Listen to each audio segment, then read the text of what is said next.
अल्हम्दुलिल्लाहि रब्बिल आलमीन वस्सलातु वस्सलामु अला सय्यिदिल मुरसलीन अम्मा बाद फ़अऊज़ु बिल्लाहि मिनश शैतानिर रजीम बिस्मिल्लाहिर रहमानिर रहीम। अस्सलामु अलैकुम। एजाज़ी दुनिया के नाज़रीन, मैं पीर सैयद महफूज़ अली शाह एजाज़ी आज आप लोगों के सामने शुगर से बचाव का तरीक़ा और शुगर का मर्ज़ क्यों होता है इस बारे में जानने की कोशिश करेंगे। देखिए, इंसानी जिस्म में लबलबा जो होता है ये शुगर को कंट्रोल करता है। ये गुब्बारे के मानिंद होता है और लटका हुआ रहता है। ज़ाहिर बात है, जब हम मीठा खाते हैं तो ये इसमें जमा हो जाता है और एतदाल में हमें शुगर मुहैया करता है। शुगर होने की सबसे बड़ी वजह यह है, तकरीबन हमारे पाकिस्तान में नहीं पूरी दुनिया में मेजॉरिटी 90% लोग ऐसे हैं कि जो खाने के आखिर में मीठा का इस्तेमाल करते हैं। तो जो लोग खाने के आखिर में मीठे का इस्तेमाल करते हैं, मिसाल के तौर पर मैं आपको बताऊं, मैं हूं, एक कप कितनी देर उठा सकता हूं? एक कप में लेकर अगर खड़ा करूं मुख्तसर, आप देखें मैं 5 मिनट, आधा घंटा, 1 घंटा, 1 हफ़्ता नहीं उठा सकता। तो वो बोझ, वो कप का बोझ मेरे हाथ से गिर जाएगा।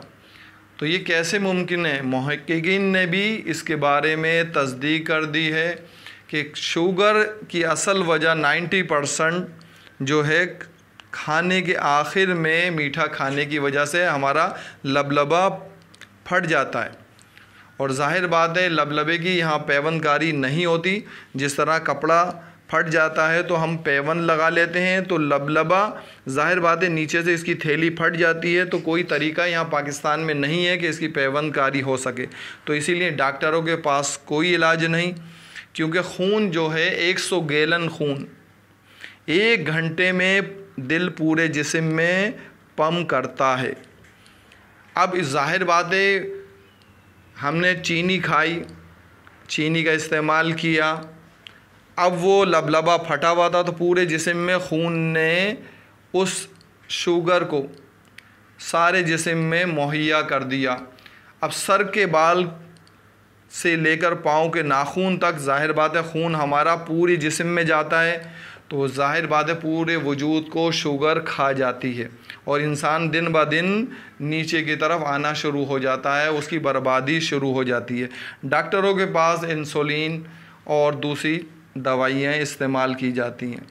बहुत सी दवाइयाँ हैं, मिसाल के इंसुलिन बहुत कामयाब है और डॉक्टर जो दवाई देते हैं। इसके अलावा भी लोग जो रूहानी भी अद्वियात देते हैं, जैसे कि मैं अभी इंशाल्लाह पार्ट 2 में इसका इलायची के ज़रिए से इलाज बताऊंगा। तो कंट्रोल करने का क्या ज़रिया है?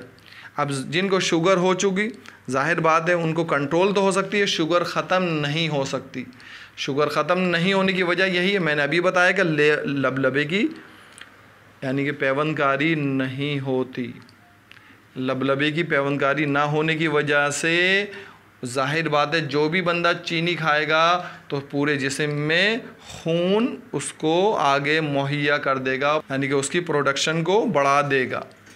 तो डॉक्टरों के पास एक ही इलाज है कि चीनी का इस्तेमाल ही ना किया जाए। मैं आपको एक और इलाज बताता हूँ बेहतरीन, कि हमारे जो बच्चे हैं, अगर हम चाहते हैं कि हमारे बच्चों को शुगर का मर्ज़ ना हो तो उसका क्या तरीका है? बहुत ही मामूली सा तरीका है, लेकिन मेरे आका व मौला हुज़ूर अकरम नूर मुजस्सम सल्लल्लाहु अलैहि वसल्लम ने जो ये सुन्नत बताई, बहुत अजीम सुन्नत है और आसान अमल है, हर कोई बंदा इस पर अमल कर सकता। वो क्या है? खाने के बीच में मीठे का इस्तेमाल किया जाए। मिसाल के तो आप 2 रोटी खाते हैं तो आप 1 रोटी का इस्तेमाल करने के बाद ज़र्दा है, खीर है, कोई भी मीठी चीज़ है उसका इस्तेमाल शुरू कर दें, फिर उसके बाद दूसरी रोटी का इस्तेमाल करना शुरू कर दें। तो जो लोग ये मेरी बात पर अमल करेंगे, क्योंकि ये मेरे आका व मौला की सुन्नत है, तो एक हमें एक बेहतरीन सुन्नत पर अमल करने की और नियत होने की वजह से सवाब भी मिलेगा और हमारे बच्चे और हमारी आने वाली नस्ल इस मूज़ी बीमारी से बच जाएंगी। तो अल्लाह ताला से दुआ करते हैं कि हमें इस पर अमल करने की तौफीक अता फ़रमाए।